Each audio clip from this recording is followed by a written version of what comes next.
Europe 1, 7h25, Thomas Soto. Les secrets politiques de Caroline Roux. Bonjour Caroline. Bonjour Thomas. On se souvient de la vente d'Alstom, fleuron de l'industrie française à l'American General Electric. On pensait que le dossier était clos. Eh bien l'information politique, Caroline, c'est que ce dossier revient et qu'en coulisses, une partie de la classe politique se mobilise pour demander des comptes au gouvernement. Alors le dossier dont je vais vous parler ce matin est complexe mais stratégique pour le pays. Pour résumer, certains élus accusent le gouvernement d'avoir tout simplement abandonné trop de pouvoir aux Américains de GE.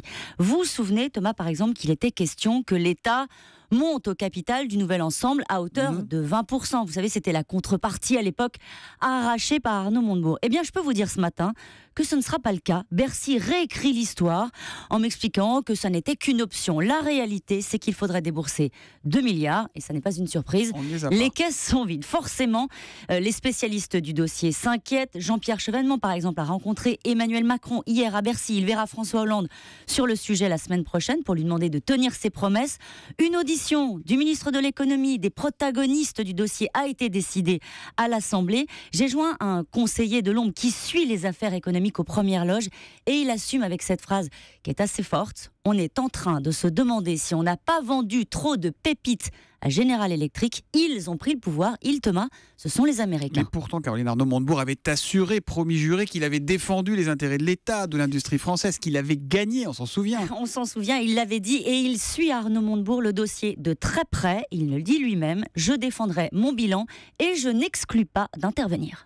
La question politique du jour, Caroline, comment s'y retrouver dans la loi Macron? Elle est défendue au Parlement en ce moment. Comment le gouvernement va la vendre, entre guillemets, aux Français? La vendre, c'est ça. Le service d'information du gouvernement va lancer une grande campagne sur Internet, une série de clips pour expliquer ce que la loi va changer au quotidien pour les Français.